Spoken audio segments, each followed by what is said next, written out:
Сәлеметсіздер ме балалар? Бүгін 84-ші сабақты өтетін боламыз. Жаңа видеоларды көру үшін каналымызға тіркеліп, колокольчик батырмасын басыңыздар. 4-ші жаттығу сөз жұмбақты шеш. Бейбітшілік құсы, көгершін, түнде ұшатын құс, үкі, 4 түліктің шөлге ең шыдамдысы, түйе, үрлеп аспанға ұшатын зат, шар, тышқанның үй мекені, ін. Сөз жұмбақтың шешуіндегі сөз бойынша тыңдайтын мәтіннің не туралы екенін болжа. Яғни тігінен бізде шығатын сөз күйші сөзі. Мәтінді тыңда. Нарынның құмды ауылынан шыққан домбырашы қыз туралы аңыз әңгіме елден елге тарап кетті. Несін айтасың? 10 саусағынан күй төгілген майталман жорға дейді. Құрманғазыдан артық болмаса, ешқандай кемдігі жоқ шебер дейді. Ойбай-ау, ешкімнен де домбыра үйренбеген дейді. Дина Құрманғазыдан үйреніп қалған ақсақ киек, алатау, балбырауын, қайран шешем күйлерін күн сайын әлденеше қайталап тартып отырушы еді. Домбырашы болу оңай нәрсе емес. Ең алдымен үнді, дыбысты сүйе білу керек және оған өзінше мән бере біл. Екіншіден, ерінбеген етікші болады деген мақалды біздің ел бекер айтпаған. Ерінбеу, ұялмау, қысылмау керек. Өнер иесі өзін көп алдында еркін ұстау керек. Құрманғазы айтқан осындай ақыл кеңестер де домбыра ішегінің сүйкімді дыбыстарымен бірге Динаның құлағына кетпестей ұялаған болатын. Мәтінде кім туралы айтылған? Дина туралы не білетінді айт. Дина Нұрпейісова қазақтың әйгілі күйшісі.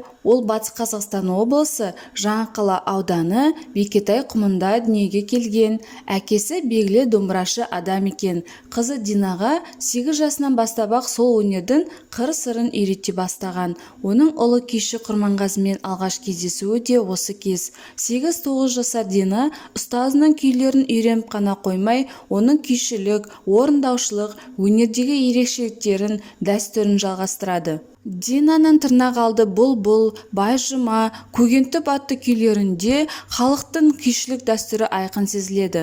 1916 жылғы оқиғаға шығарған 1916 жыл күйінде Құрманғазының Исатай мен Махамбетке арнаған кішкентай күйінің әсері байқалады. Дина ата-ана шаңырағында бұлаңдап өскен жас кезінің өзінде-ақ Дәулеткерей, Мүсірәлі, Әлікей, Түркеш, Ұзақ, Есжан, Байжұма, Бала Майсаң сияқты күйшілердің күйін нақышына келтіре тартып, төңірегі оны домбырашы қыз деп атаған. Қаршадай қыздың даңқын естіп, әйгілі Құрманғазы арнайы іздеп келген. Ол Динаның домбыра тартысына сүйсініп, болашағынан үлкен үміт күтіп, батасын берген. Осыдан кейін Динадан көз жазбай, үнемі айналып соғып, додалы күй айтыстарына ертіп барып, домбыра тартудың терең сырларын үйретеді. Дина 9 жасынан бастап 19 жасына дейін қашан ұзатылғанша Құрманғазының баулуында болады. Құрманғазыдай дәулескер күйшінің ұстаз болуы Динаның ғана бақыты болып қойған жоқ, барша қазақтың күй өнерінің бақыты болды. Мәтіндегі мақалды көркем жазып, етістіктің астынсыз. Мәтіндегі мақал ерінбеген етікші болады. Бұл жерде қайтеді, не істейді деген сұраққа жауап беріп, болады сөзі етістік қызметін атқарып тұр. Мәтінге сүйеніп, өнер адамы қандай болу керектігі туралы нұсқаулық жаз.